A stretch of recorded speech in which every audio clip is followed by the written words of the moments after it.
As promised by this almost clickbaity title, I am going to be installing a TURBRO set of fog lights on my Impreza. So this is a set of 40 watt LED fog lights. That's 40 watts a piece, I believe, 80 watts total. They are supposed to be waterproof, stainless steel bracket, 6000K, so just basically a white, slightly bluish light. And the reason I got these over certain other fog lights is that they were supposed to be Osram LEDs, which are supposed to be a little bit better than the Cree.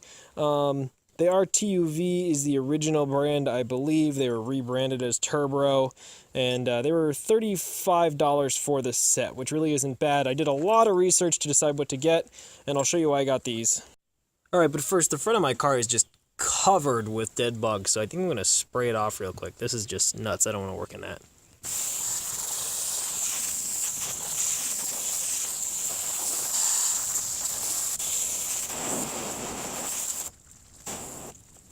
That's a lot better. Just couldn't work under those conditions.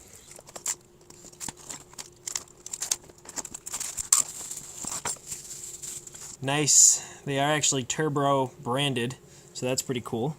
They look good. They feel solid. Actually a little bit heavier than I was expecting. Fairly nice powder coated finish on here. They are aluminum. You can see it missed a little bit in there. Nobody's ever going to see it. I am not worried about it. So the reason I got these is because they are both a combination spot and flood, and I want to use them as fog lights. So a little bit of distance is good, but I want them to go out to the sides. It's really nice to have when you live in Vermont where the woods are, and you want to be able to spot deer a little bit sooner and other animals. Pigtail is covered in a nice plastic wire, and it seems to insulate pretty well. And then they come with pre-terminated connectors on them. It is a plastic front, I believe, but it is supposed to be scratch resistant, and this is waterproof, so should hold up okay. And at least if it's plastic, it's really easy to polish in the future. It comes with a bunch of hardware. This feels really light, so I think it's actually an aluminum bracket, but then stainless steel hardware, so that's awesome if it is actually stainless, because I had a set of fog lights before. I think they were Pilot cheapies, halogen bulb, and they got really hot and they rusted, and they also shorted out after a minor bend. I really didn't like them that much, so I'm hoping these are going to be better. Upgraded to the LED, come with an Allen key, also come with the connectors you need to put on the other wires. Yeah, so I'm digging this. The other main reason I got these is because they're nice and skinny and flat, and I'm going to mount them up underneath the bumper. I'll show you where. There you go, I got both sets out of the boxes. They are identical. You could even call them TURBROs. Huh? Alright, so I'll show you where I'm going to put these on the car. So the reason I got these specifically is I wanted something that was nice and skinny that I could mount right up underneath here. And the way I do that is with this little bolt right here that's actually a factory bolt for the bumper. So hopefully the way this attaches, I'll be able to aim it straight using that bolt in this bracket. And so they should tuck up underneath there pretty nicely like that, so you almost can't see them from a lot of angles, and still give me plenty of light and miss the license plate. This isn't exactly going to be a how-to because I actually already have all the wiring done, and I actually have it on a factory Subaru switch, which I took out of another junk Impreza. And it does light up. If you guys are really curious about how to install a factory switch like that, which is usually tied into the high beams and low beams, so you can only use it when the headlights are in the right position, I can show you that. I just kind of checked it all with a multimeter and figured out how to wire it up so I can turn them on anytime I want. You just kind of bypass a wire. I also did a relay, of course, so that it was not just powered by the switch. This is the signal wire from the switch in the cabin, and I gave it power from the back of the cigarette lighter outlet. And basically this is power to the relay right here, and I grounded it right here where a main ground for the car actually is. So I cleaned that all up. Should probably clean that up again sometime. These LED lights are actually going to draw a lot less power than my halogen lights did, most likely. But I'm still going to keep the relay. So if you guys do by any chance want any more details on how that setup went, or if you want to see how to wire in one of those factory switches but bypass it so you can turn it on whenever you want on demand, I can do a video on that. Or if you have any questions, just leave them in the comments and I will of course get back to you. By the way, if you guys want to put some sick TURBROs on your car or something like them, I'll put some links down in the description that you can buy them on Amazon. I've already done the research for you on what's good for the money, so check them out. And I won't lie, if you buy something from a link that I put in the description, or even click one and then shop on Amazon, I'll make some money from my associates account. So check out the links, guys. Alright, so it's going to be a little fiddly to install this bracket. It needs to go on right here, and I believe you could flip it either way, and so you could mount it straight on or, you know, from the top. Doesn't really matter. I'm just going to mount it this way with the logo up. Nobody's going to see it underneath the car anyway, unless they lay on the ground. It's going to be a bit difficult, as I said. I'll probably try to hold this right here, and then what you have to do is drop one of these nuts into this little recess in the back. And see, that should be fairly lined up with the hole. Hopefully you guys can see that. And then I'm actually going to take one of these screws and put it on the Allen key and try not to knock the nut out while I'm using both hands. So now that it's on the Allen key, I'm going to try to just start to thread it through there and hope everything lines up. And then if I can just catch the threads, so it does give you just enough room to kind of push that nut against the back. There you go, it's starting to draw on the nut. So hopefully you guys can see that. So they gave you an Allen key that's just long enough to do this. Just get it on there, you know, probably a little bit loose to make the other side easier to get in. And then same process. Use gravity to help you if you need to. And there we go, got it started. So now I can draw it in. And the body of the fog light itself will keep the nut more or less in place, so no need to tighten that down all the way yet. I'm going to go see if this will mount on the car. Now I'm really hoping this is going to be able to mount up without me having to modify the bracket or add an adapter or anything. So this factory bumper bolt is just a 10mm, and I did have fog lights that were almost as heavy as these mounted on the before, and they were on a bracket that held them out towards the front. So these can definitely support the weight of some smaller fog lights, or if you use two of them, you could probably support a light bar too. If you relocate the license plate, a light bar would fit really nicely into there. So for you GC Impreza owners out there, it is kind of a weird bolt though. It has this wider section down there. Looking like the wider section of this bolt is just barely not going to fit through the bracket.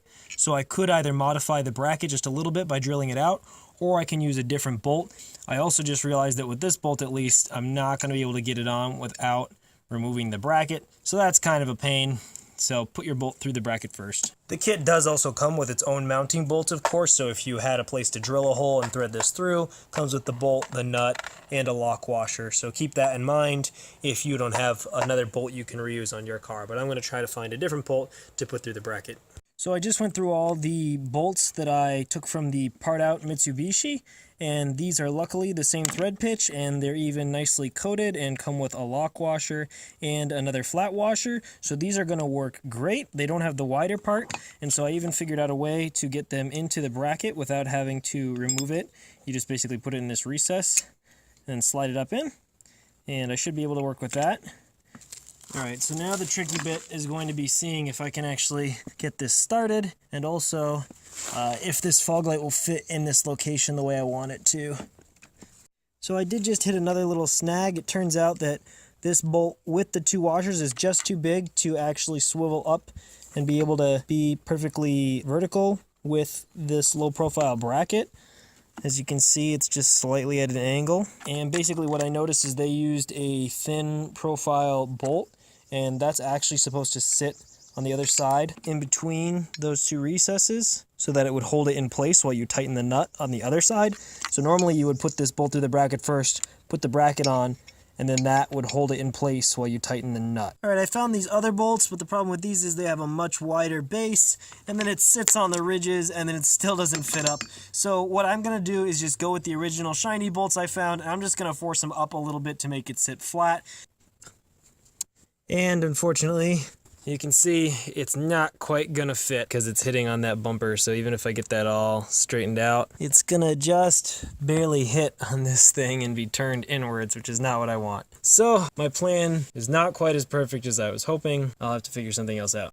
Oh, and I did forget to mention I had some round Hella 500 yellow fogs on here for a while, and then somebody backed into one on a hill and broke it and didn't leave a note or anything, and so I obviously wasn't going to run just one or a broken one. Couldn't find a replacement lens and didn't want to spend $50 on another set of Hellas, and I wanted something low pro like this, but Now I gotta do some more custom work. So you could use any kind of metal, but what I have is these pieces of aluminum that are tests for powder coating when I used to work in a powder coating line at a factory.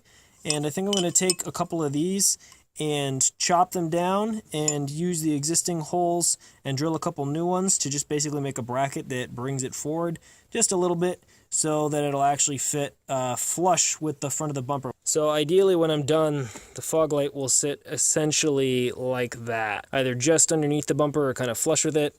Alright, so what I did now is I kind of figured out how far forward I need to place the fog light so that it clears and sits straight in the bumper.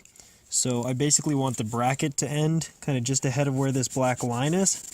So I'm going to use the other bracket that I have, just trying to roughly line it up. And so what I'm going to do is I'm going to measure the distance from this hole back here to that dot I just made, and that's where the two holes on the bracket I make are going to need to be. So basically this one will line up there, and I'll need to drill somewhere around here. So I'm going to make that measurement, then I'll copy it onto here, I'll drill a hole, I'll chop this down, and then I'll have my bracket. It's hard to tell, but that's actually pretty centered on the bolt. But it looks like I want to go to about, I'd say 33 millimeters, because I'd rather it be a little more in than out, so it's nice and flush. So I'm going to go with 33 as my measurement for center to center on the bracket. And luckily this is not the sort of thing that needs to be absolutely perfect, because it is just custom mounting for my bumper. And so I'm just going to measure this, basically eyeball it. I have that centered on the hole right there, and I'm going to go right to about 33 and mark it, and then kind of try to bring that mark down just a little bit so that it's pretty well centered. And I'll do my best to perfectly center that before I drill it, but that looks pretty good, and then I'll just drill the other one according to how this one was drilled. Might even try to drill them both at the same time, just so that they're symmetrical, and should be good to go. Alright, so I'm going to use a 1/4 inch drill bit because it's what I have on hand, and it's just a little bit bigger than these metric screws from the Mitsubishi. What I did is bolt the two pieces of metal together and make them perfectly even so that when I drill through one, it'll go through in the same spot on the other. I basically just want these to be perfect mirrors of each other so that they mount up the same on either side. Luckily too, these brackets are aluminum, so they should be pretty easy to drill through. I could have used a vise for this as well, but I'm just feeling a little bit lazy, so this is how I'm going to do it.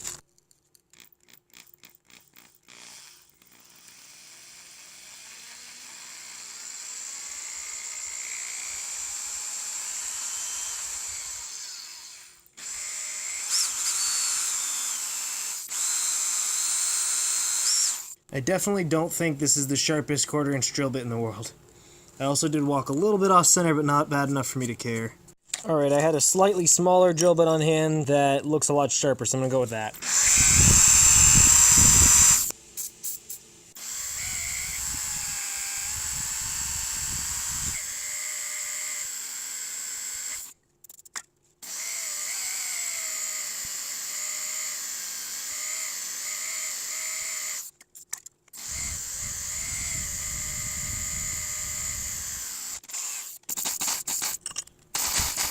Alright, so I've moved the operation into the garage so that I actually have light to work. I went inside and watched a few videos, responded to some comments on my latest release, and now I'm back out here to finish this tonight, even if it's going to take a while. So before I actually cut those down to size, I'm just going to fit them up on the car and make sure that my plan works.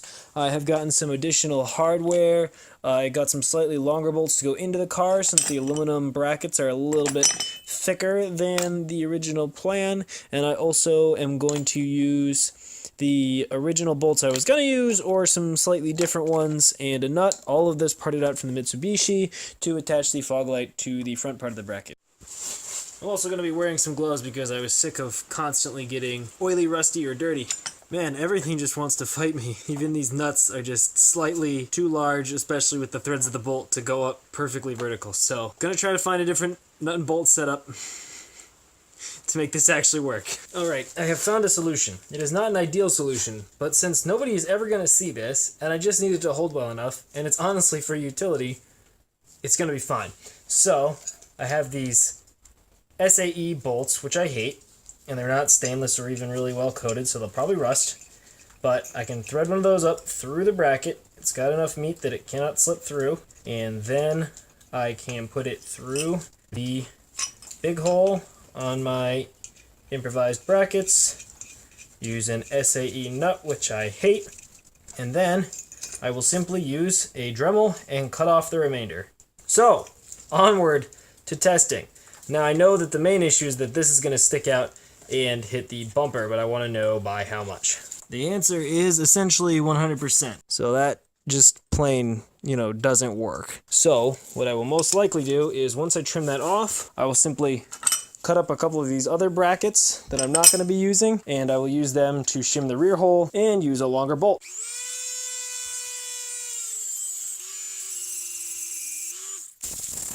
Alright, so a lot less clearance issue on the car, but still an issue, obviously. Gonna have to cut up these other brackets to make it work.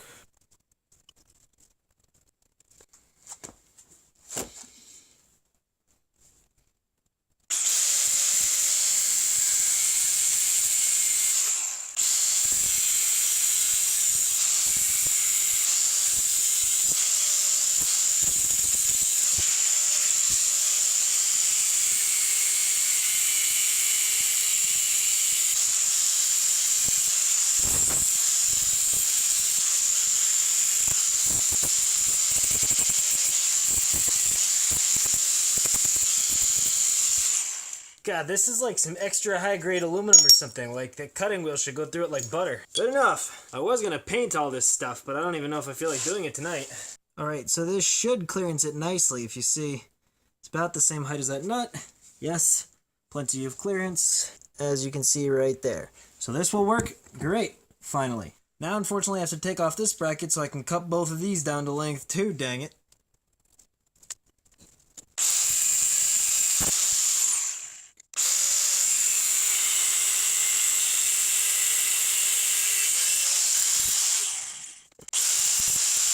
Well, certainly not the straightest damn cuts I've ever made, but, I don't know. You win some, you lose some. Either way, as long as they're mirrored, makes me happy. So I'm making an executive decision right now that I am not going to paint these tonight. Given how much I hate the way these brackets are working out and that nobody will ever really see them, I just don't actually care. But if I ever take them off again, I will take the time to paint them. But not today. Just note that normally I would sand these down, clean them off with alcohol, give them some nice Rust-Oleum gloss black, and then put it on the car. Yeah. Alright, so I have assembled both of the fog lights with the brackets.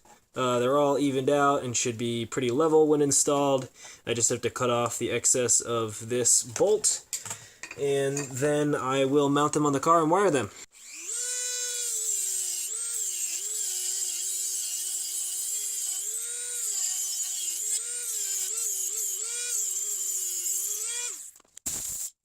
Alrighty, time to throw these puppies on the car for real, or at least one of them. We'll see how it's going to wire up. Now, these are the longest bolts I have from the Mitsubishi that are the right thread size, and I picked these out because I want to make sure that I really have enough threads going in, so that should be plenty. This is what the factory was. So this little widened area would have sat kind of inside of the plastic bumper and there. So if we account for that, I have at least as much as the factory threading, which is all that I want. I am going to give everything a little dose of this WD-40 gel lubricant because it is a bit rusty, and this seems to prevent it really well. Much better. I'm just going to try to align everything. See where you stand.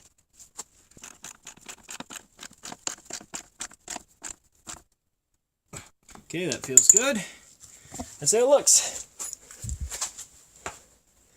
Not bad. From above, it doesn't quite stick out. I mean, it looks a tiny bit racy.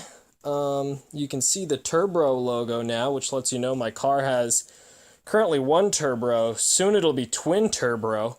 Sorry for the terrible jokes, but that's really why I bought this brand of fog lights instead of another brand for 36 bucks. Yeah, so I'll go ahead and mount the other one up. It is 12:15 right now. Hopefully I'll be done by 1 a.m.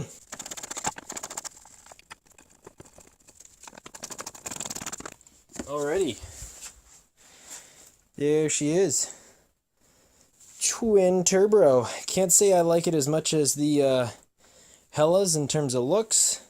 And obviously they'll need some adjustment. But fairly flush at least. Silly logo. It's the way I like it. Now for the wiring.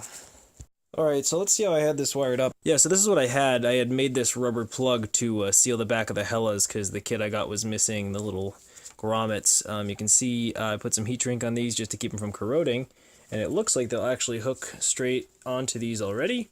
So I'll just heat shrink them, and I don't need to use the little rubbers that they gave me or the connectors, and I'll just keep all that stuff for use at a later date. I realized before jumping the gun on moving the wiring, I should just test these buggers.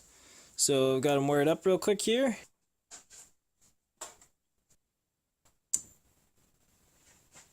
Well, there we go, that's the lights. I mean, I think there's a lot blocking them in here. I think it'll be a lot more impressive outside. At least they work. I'll show you a quick comparison of my headlights.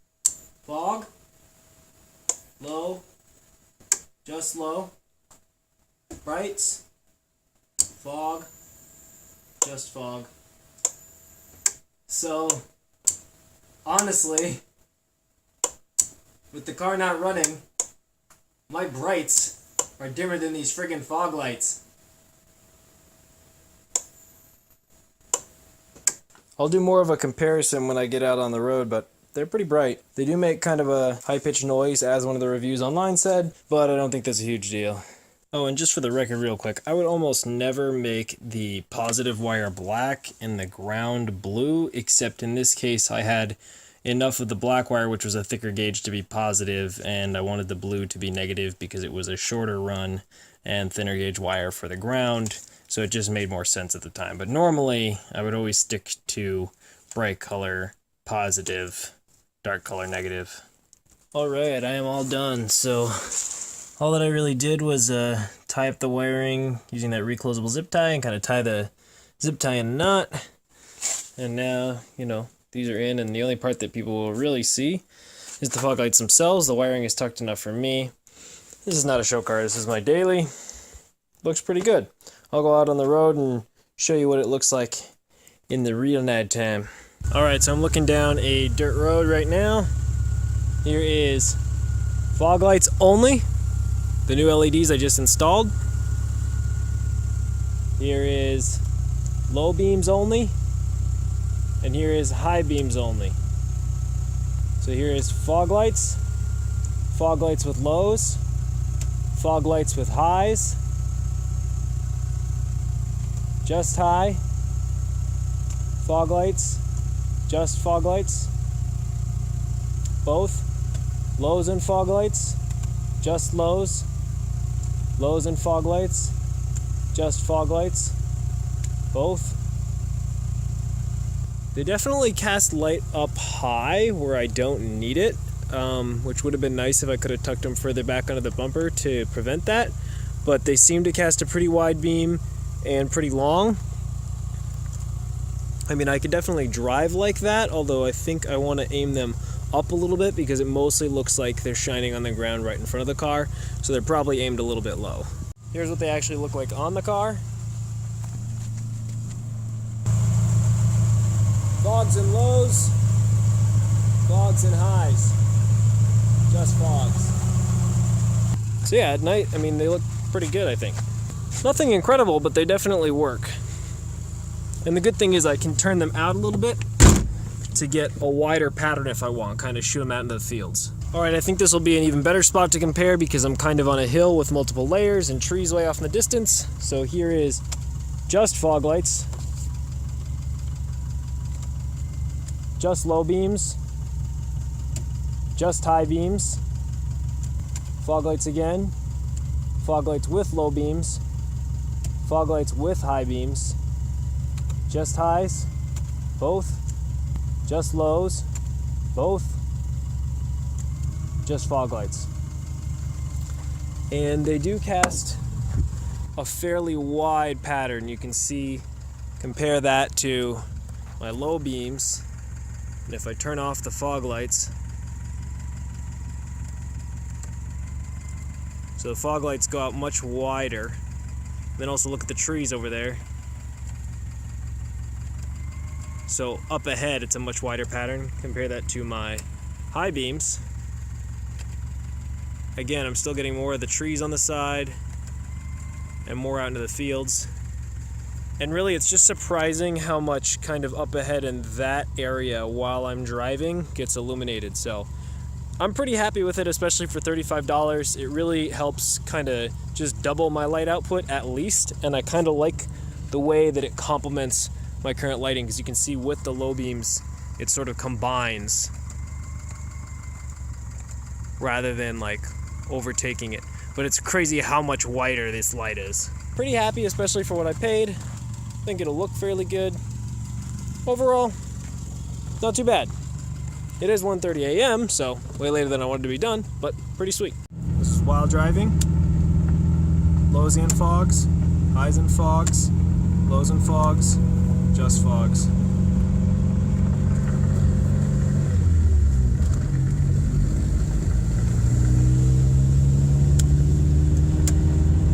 And see what I mean? With the fogs and the highs on, it just kind of gives me a more constant corridor of light. That's lows and fogs, just fogs. I like it. Alright, well, I'm going to do something I tell people never to do, and I'm going to clean this up tomorrow. I usually say always clean up your tools when you are done. I will probably just put away the Dremel just so that stuff doesn't get scattered. But it's late, it's getting on 2 a.m., and I don't feel like doing it right now. I hope you all enjoyed this. It was kind of a combination how-to review, me dealing with a bunch of unexpected small problems. I really expected this to take less than an hour, and it ended up taking at least like 3 hours of work. And filming took even longer than that. And what was going to be a 10-minute video is probably going to be at least 15. But I know some of you guys watch the whole video all the time. I really appreciate that. I will catch you all soon. Thank you so much for watching 802 Garage. Goodbye.